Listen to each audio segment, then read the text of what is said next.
Hey, what's up you guys? It's me, Courtney. Welcome back to my channel.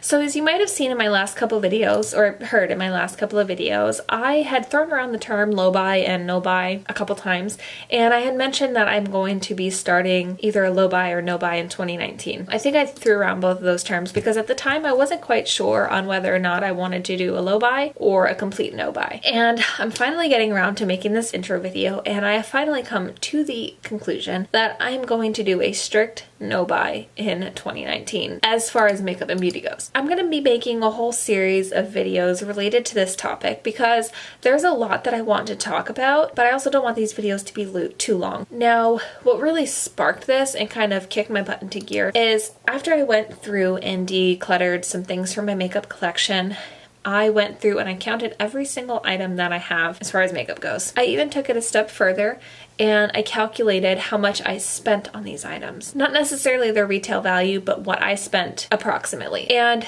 the numbers were shocking. So once I kind of got that in front of me, I kind of realized that I really need to do a no buy for 2019 because I have so much stuff. So that's kind of what made me decide to do a straight no buy. Now, three main reasons as to why I want to do this no buy is one, I have a lot of stuff. I'm never going to be able to use it up and it expires. I want to get the most out of my money that I spent on my makeup, and I just want to give my products the love that they deserve. I like having things where I can remember where I was at, what was going through my mind, why I purchased this item, even how much it cost, what store it was at. I don't know. It's kind of weird, but I like feeling that way. I like remembering these things about these items. And with having such a large collection that I do, I forget how things perform. I forget where I was at when I bought something. I forgot how much I paid for it. It might not matter to some people, but to me, that's not okay. I like knowing those things about my items. I'm a very sentimental person, I guess, if you will.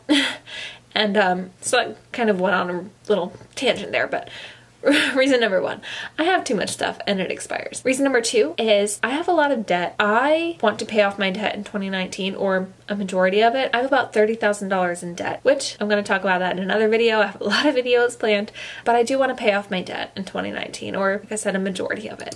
Because right now I'm just paying my minimums on my credit cards and my loans and all that, but yet I'm spending frivolously on things that I don't need. So I need to get my priorities straight and pay off my debt. And the third reason why I'm doing this no buy is because I want to buy a house in 2019. Right now I'm renting an apartment and I'm beginning to outgrow it. I've lived here for almost 2 years now. When my lease is up, which is about in 7 months, I want to have enough saved up to where I can go and buy a house because I'm tired of spending money on rent. It's so much money for something that I can't keep and it's ridiculous. And that's my main goal as to why I want to do this no buy. So I really only have two rules. One, I'm not allowed to buy anything.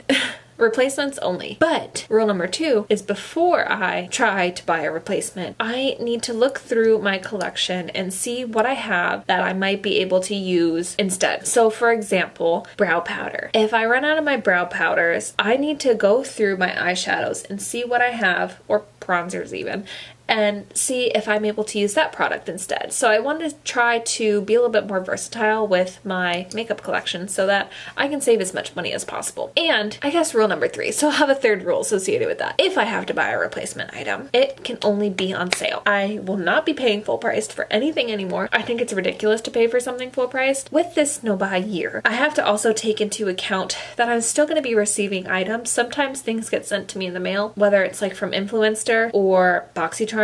I paid for a whole year in advance, so I'm still going to be getting a couple more months subscription to that. I have to take into account those as well. So those are the three reasons. Those are my three rules as to why I want to do this no buy. And I really hope you guys follow along with this series. I have a lot of content that I want to plan around this topic. So after this video, I'm going to be putting up my makeup inventory and how much my makeup collection costs. I really hope you guys check that video out as well. So that's it for today's video, guys. It was very quick. I really hope you enjoyed it. I hope you subscribe to my channel and follow along with my no buy year. I know that it's going to be very successful. And yeah, I'll see you in the next one. Bye.